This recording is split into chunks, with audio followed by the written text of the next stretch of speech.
Alors, on va étudier plusieurs bouts de Sichot du Rabbi, traitant d'un des enseignements de nos maîtres dans le Midrash, qui nous dit que au tout début de la création, il y a marqué Veruach Elokim merachefet al pena hamaim, que l'esprit divin planait au-dessus des eaux.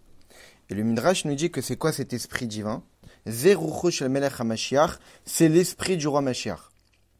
Ça veut dire que depuis la création du monde, le Mashiach était déjà présent, il y a son esprit qui planait. Et à lieu de mettre l'accent que Shirak la chareze neemar, et c'est après cette phrase-là, où on dit qu'il y a un esprit divin qui planait au-dessus des eaux, on te dit que ça c'est l'esprit du Mashiach. Après ça on te dit Vayomer Elokim yeor vayeor, et Dieu dit que la lumière soit, la lumière fut. Ça veut dire avant même que la lumière ne soit créée, le Mashiach était déjà là. Avant la lumière, il n'y a rien. Même si le but, Tachlit Hashlemut Hazeh Shalemot HaMashiach, Talou B'Maasenu B'Avodatenu, même si c'est vrai, comme le dit le Admorazaken dans le Tanya, que la finalité, la plénitude des temps messianiques dépend de nos actions aujourd'hui, ça veut dire que c'est le travail de l'homme qui provoque l'innovation, la nouveauté dans la création du monde, qui a été créé Asher Bara Elokim La'asot. Le monde il a été créé à l'origine pour faire. Il est marqué Asher Bara Elokim, que Dieu a créé La'asot pour faire. Disent nos sages, c'est-à-dire quoi pour faire? Les taken pour réparer. C'est-à-dire que le monde à l'origine n'a pas été créé totalement parfait. Dans une sikha, le rabbi dit, mais a priori ça paraît contradictoire avec un autre texte qui nous dit que le monde Amilo Nivra, le monde a été créé complet et parfait. Et pourtant il y a un autre texte, un autre verset de la Torah qui nous dit que le monde a été créé pour faire, que dit le commentateur, pour le réparer. Donc est-ce qu'il a été créé parfait ou il a été créé imparfait et que nous on a l'obligation de le parfaire? En réalité, le rabbi dit que c'est pas parce que la veille on était parfait que maintenant on donne une nouvelle optique de vie, un nouveau niveau à atteindre, qu'on reste parfait. À partir du moment qu'il y a toujours un nouveau niveau à atteindre, la perfection qu'on avait la veille n'est pas du tout celle qu'on a le lendemain. Parce qu'il y a une nouvelle chose qu'on peut obtenir. Avant qu'arrive le Shabbat, le monde était parfait. Mais maintenant qu'est arrivé le Shabbat, le monde qu'il était avant l'arrivée du Shabbat est manquant par rapport au niveau du Shabbat. Ben, c'est exactement pareil. Même si Dieu a créé le monde parfait à l'origine, le fait que à chaque fois il y a des dévoilements divins qu'on peut obtenir par la suite prouve que tant qu'on ne les a pas encore reçus, ça veut dire qu'avant on était manquant.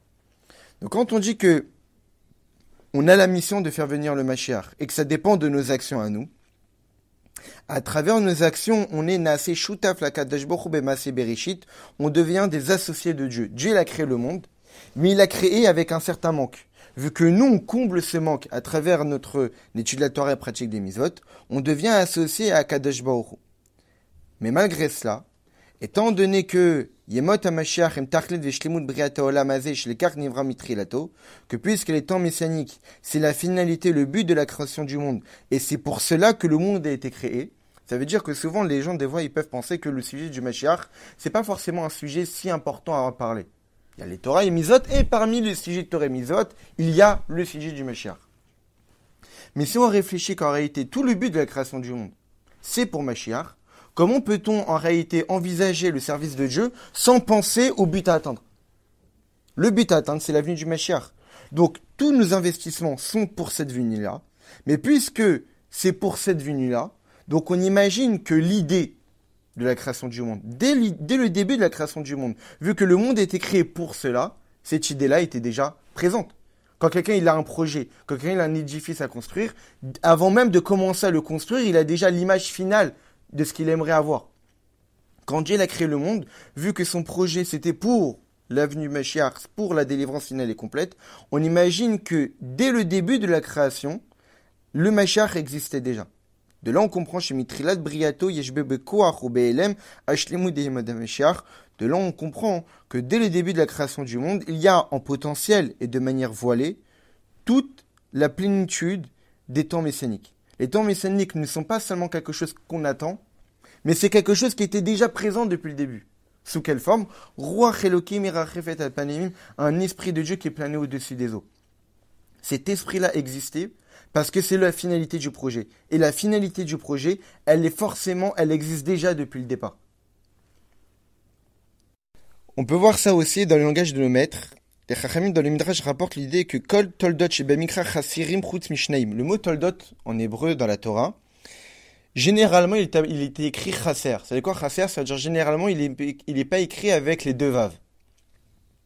Seulement deux fois, le mot Toldot écrit avec les deux vaves, c'est Toldot Hashamim Va'aretz, dans le tout début de la création du monde. Donc Toldot Hashamim Va'aretz, donc ça veut dire que les êtres du ciel et de la terre. Et Ve'ele Toldot Peretz, et voici les descendants de Peretz à la fin de la Megillat Ruth. À la fin de la Megillat Ruth, la Megillah nous détaille tous les ascendants jusqu'à David Amelech. Et donc en réalité dans cette liste-là, on nous dit que Peretz, il était un enfant, etc., jusqu'à arriver à David Amelech. Et quand on parle de toutes ces générations, on dit Toldot avec les deux vaves. Pourquoi? Afapi shashlemu de Yemot HaMashiach, même si la plénitude est en messianique, qui sont Eletoldot Peretz, parce qu'en réalité le Mashiach qui descend de David, il descend de Peretz. Donc quand on dit Eletoldot Peretz, voici les descendants de Peretz, en réalité on parle aussi de l'avènement du Mashiach. Ina licheter mashlemu de Toldot Shamim Va'aretz bi'Ibaram, mais en réalité les générations qui amènent à du Mashiach, la notion du Mashiach est bien supérieure à la notion de la création du monde, puisque la création du monde, c'est d'une certaine manière le moyen, mais le but, généralement, il est plus élevé que les moyens employés. Quand quelqu'un se fatigue pour un certain but, c'est que forcément il considérait que le but avait tellement de valeur que ça valait le coup de se fatiguer pour cela. D'accord. Malgré cela, il est quand même dit Toldot Malé Béchavé, c'est-à-dire que on veut montrer l'importance de la venue du Mashiach. C'est pour cette raison qu'on a dit le mot Toldot en toutes lettres, entièrement, sans lettres en moins. Mais si tu veux montrer la supériorité du Mashiach, alors montre que le mot Toldot pour la création du monde est manquant. Comme ça, tu montres qu'il y a une grande supériorité pour le Toldot faisant référence à la venue du Mashiach. Non. Le texte a décidé que aussi pour celui de la création du monde et pour celui de l'avènement du Mashiach, on met le mot Toldot en entier. Pour nous faire allusion que même s'il est vrai que le monde n'existe que pour les temps messianiques, mais en réalité, depuis la création du monde, le mot Toldot est en entier. Parce que depuis le début, le Mashiach était déjà là.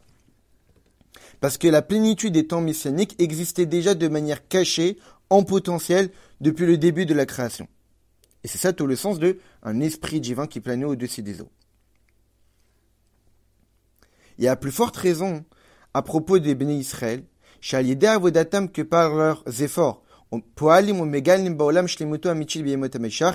provoquent et dévoilent dans ce monde-là, pleinement, la véracité des temps messianiques. Pourquoi? Shekivan shakoach lazé, étant donné que d'où on a la force, nous, de faire venir Mashiach. Parce qu'Israël vikucha berichu kulachal, parce que Dieu et les bénis Israël sont une seule et même entité. Du fait de la neshama qui est en nous, d'une partie divine qui est en nous. Ce qui fait que nous sommes un avec Dieu, nous ne sommes pas des existants dissociés de lui. Il n'y a pas Dieu d'un côté et les Juifs de l'autre. Le Juif et Dieu, c'est une seule et même entité. C'est pour cette raison qu'on a la capacité de pouvoir créer cette nouveauté-là, de innover dans la création, au point qu'on devienne même associé à Dieu. Dieu, il a créé un nouveau monde. Généralement, pour créer une nouvelle chose, il faut nécessairement être Dieu. Dans le monde, a priori, il n'y a pas le Mashiach. Et on nous demande à nous de faire venir le Mashiach, de créer quelque chose qui, a priori, n'existe pas, n'est pas du tout visible. Il y a seulement Dieu qui est capable de créer quelque chose qui n'existait pas. Mais le fait que nous faisons qu'un avec Akadosh Baruch Hu, alors nous sommes nous aussi capables de créer quelque chose, de faire apparaître une nouveauté, en étant associés de Dieu. Et de là, on comprend,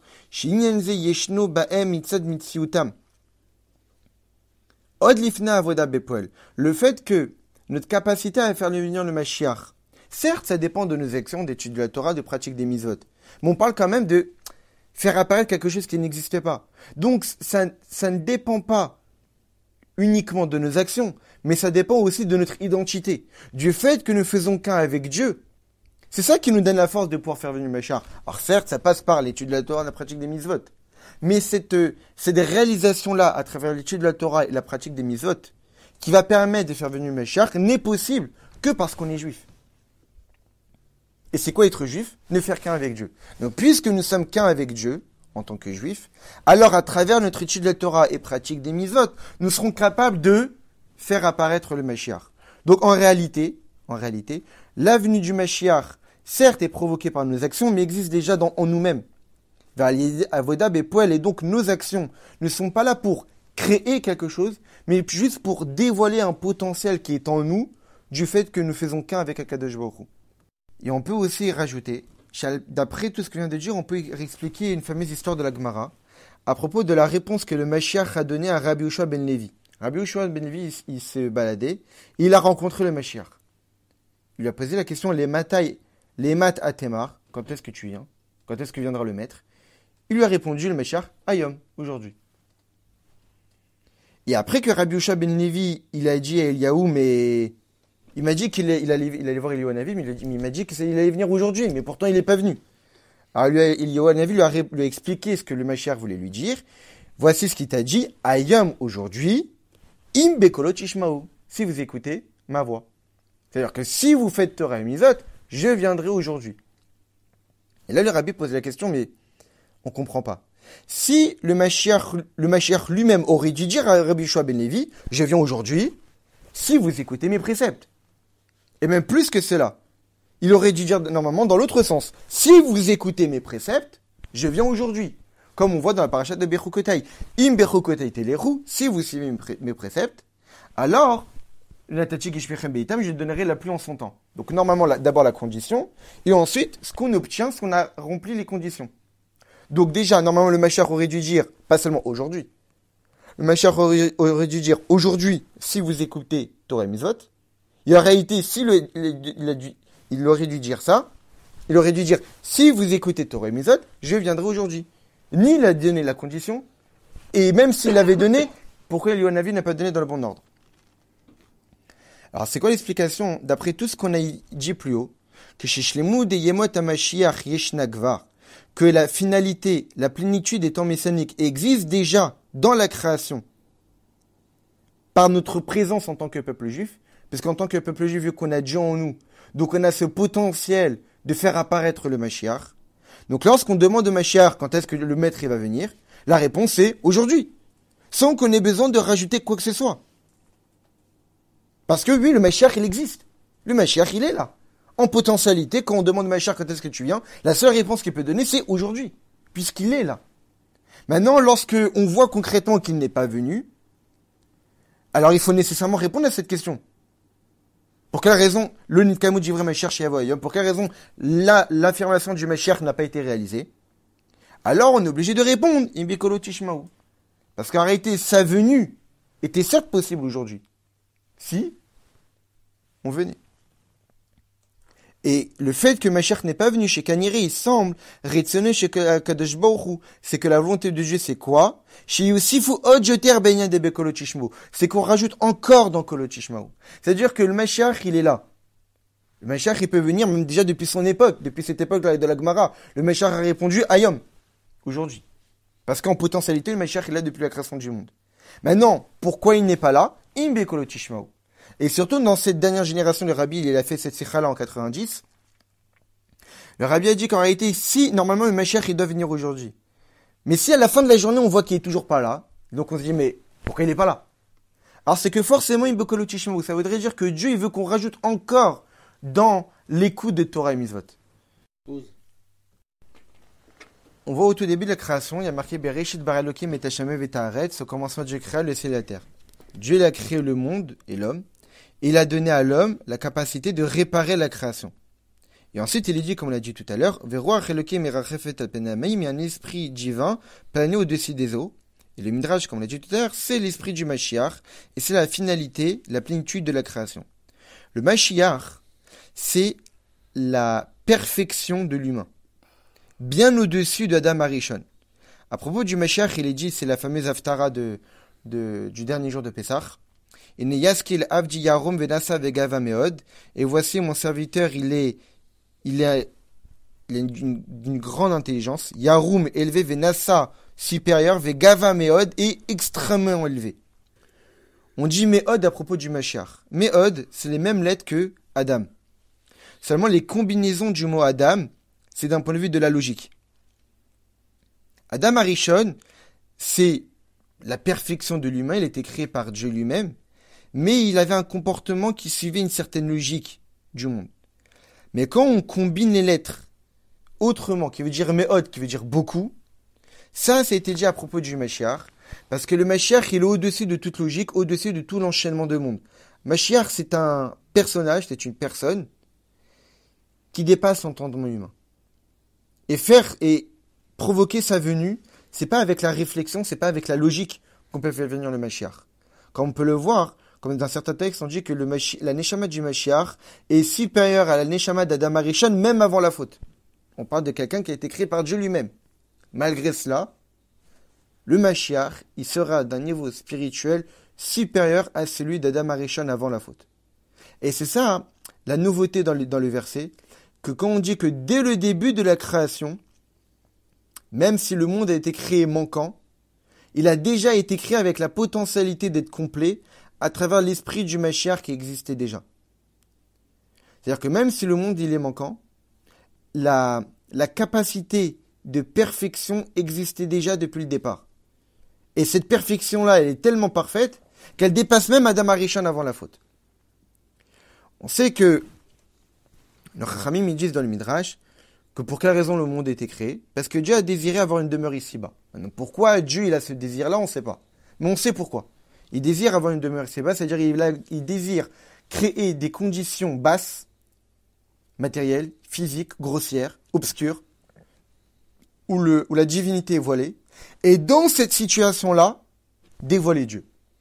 C'est ça son kiff à Kadosh Baruch Hu. Pourquoi il aime ça, Dieu? Pourquoi il désire ça? On ne sait pas. Mais c'est son désir qu'on dévoile sa présence, même dans les endroits les plus obscurs. Et c'est la finalité de la création du monde, de faire une demeure pour Dieu ici-bas. Ça veut dire des mitzad lemala, c'est-à-dire que dans le référentiel de Dieu, Gvar yeshna kavanat zo bebriat haolam lechatrila. Dès le départ, Dieu a désiré avoir une demeure ici-bas. Ça veut dire que cette demeure pour Dieu, elle existe déjà. Dans l'intention de Dieu. Dans la raison de la création, cette demeure-là existe déjà. Seulement Dieu nous a donné comme mission à nous les bénis Israël, que par nos efforts, nos investissements, notre action, eh bien on va réaliser cette envie-là. Ce désir que Dieu a, on va la réaliser pour passer du potentiel au concret. Et grâce à ça, l'homme devient associé à Dieu dans la création du monde, par le fait que par ses actions, il fait une demeure pour Dieu ici-bas, des inyanze, et cette demeure-là pour Dieu apparaîtra lorsqu'on finira notre travail. Maintenant, ce but-là provient d'un don de force.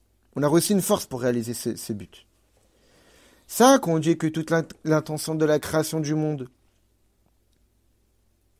c'est de faire une demeure pour Dieu ici-bas, et que cette demeure-là existait déjà depuis le début, et ça, en réalité, le fait que Dieu a voulu, et que cette volonté-là, que ce monde-là soit une demeure pour Dieu, ça signifie que potentiellement la demeure de Dieu existe déjà et que nous on a juste comme mission de la réaliser, eh bien cette potentialité, c'est ça qui nous donne la force. Et ça lui est donné par le verset, un esprit de Dieu plané au-dessus des eaux. Ça, c'est l'esprit du Mashiach. C'est-à-dire qu'avant même que Dieu commence à créer les choses concrètement, parce que le monde était rempli que d'eau, et après Dieu il a créé les choses, il a créé les créatures. Mais avant même qu'il y ait une apparition d'une quelconque création, avant même qu'il y ait la lumière, avant même qu'il y ait la terre, avant même qu'il y ait quoi que ce soit, le Mashiach était déjà là. L'intention, le but de la création du monde était déjà présente. Et ce verset-là, il est dit avant même que le monde soit créé. Le monde n'était même pas encore créé. Il n'y avait même pas encore la terre, il n'y avait même pas encore les océans, il n'y avait même pas encore la verdure, il n'y avait même pas encore les oiseaux, ni les poissons, ni les animaux, ni les quadrupèdes, ni même l'homme. Rien n'a été créé. Mais le Mashiach était déjà là. C'est-à-dire, avant même de dire que voici toute la création du ciel et de la terre, le Mashiach était déjà là. Même si c'est vrai que cet esprit divin qui est plané au-dessus des eaux, il n'a été dit qu'après, au commencement du créa le ciel et la terre, qui est le premier verset de toute la Torah. Malgré cela, nos Chachamim nous disent que la pensée des bénis Israël a précédé même la Torah. Dans le texte, dans la Gemara, on dit qu'il y a des choses qui ont précédé le monde. Parmi ces choses-là, on dit que la Torah a précédé le monde de 2000 ans. Évidemment, dans le texte, on dit, mais comment peut-on dire que la Torah a précédé le monde de 2000 ans si le temps lui-même il est créé? On ne peut pas parler de 2000 ans. Quand on dit 2000 ans, c'est qu'il y a une notion de temps. Mais on parle avant la création. Mais le temps lui aussi il est créé. Donc ça veut dire quoi? De dire qu'avant que le temps existe, donc avant qu'il y ait toute création, le monde et la Torah existait déjà 2000 ans auparavant. En réalité, quand on parle de 2000 ans, ça veut dire que la Torah a précédé la création du monde d'un niveau spirituel extrêmement élevé, sans rentrer dans les détails. Et parmi toutes les choses qui existaient avant même la création du monde, les bénis Israël aussi existaient. C'est-à-dire que quand Dieu il a voulu créer le monde, avant même d'avoir l'idée de créer le monde, il y avait déjà l'idée de la Torah. Mais avant même l'idée de la Torah, il y avait déjà les Neshamot des bénis Israël. Ça veut dire que la première idée qui est apparue chez Akadosh Baruch Hu, même si on rentre dans les détails, c'est même pas une idée, parce qu'en réalité, nous et Dieu, on ne fait qu'un, on existait déjà. Donc si on existait déjà, puisque le Mashiach, c'est l'essence même du peuple juif, donc le Mashiach aussi existait déjà.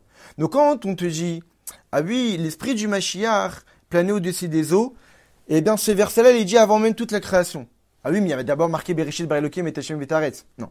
Parce que même avant Bereshit bara Elokim et Hashem v'Haaretz, nos Chachamim nous disent que la Torah a précédé la création, et qu'avant même la Torah, les Bnei Israël aussi ont précédé la Torah. Et puisque le Mashiach, c'est l'essence même du peuple juif, donc le Mashiach a même précédé Bereshit bara Elokim et Hashem v'Haaretz. Et l'action du Mashiach dans ce monde, elle est comment? Elle est comme un esprit qui plane au-dessus des eaux. Ça veut dire qu'il est lié à l'eau, sauf qu'il plane au-dessus. Comme on sait, comme on sait que tout le monde provient de l'eau, comme dit le monde était rempli d'eau. Et le fait de dire que le Mashiach plane au-dessus des eaux, c'est comme c'est pour dire que, puisque tout est écrit à partir de l'eau, le fait de dire que l'esprit du Mashiach était au-dessus de l'eau, c'est pour faire allusion que le Mashiach a tout précédé. Même la création du monde, même la Torah, parce que le Mashiach, c'est l'essence du peuple juif. Et donc, en réalité, de là, on voit que quand Dieu a désiré créer ce monde et que ce désir-là, c'est pour faire pour lui une demeure ici-bas, cette idée-là, cette envie-là, elle existait potentiellement et que elle s'est illustrée dans le texte de la Torah en disant l'esprit de Dieu planait au-dessus des eaux, qui est l'esprit du Mashiach. Quand on sait que le Mashiach existait déjà, ça nous rassure et ça nous donne la force pour pouvoir concrètement réaliser cette mission qui consiste à faire de ce monde une demeure pour Dieu, parce qu'elle est déjà une demeure pour Dieu. On ne crée rien, on ne fait que dévoiler. Et le Rabbi finit en disant qu'en réalité, le monde, la galoute, l'exil, ne peut être un opposant à la Géoula. On doit faire venir le Mashiach, on doit déclencher la délivrance. En procédure, oui, on a des embûches, on a des obstacles. On a le monde extérieur qui nous empêche de réaliser cette mission-là.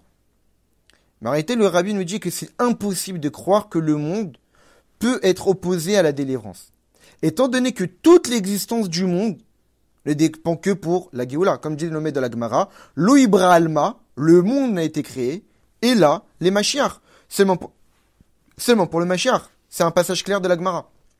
C'est pas du Midrash, c'est pas de la Chassidoute, c'est la Gemara.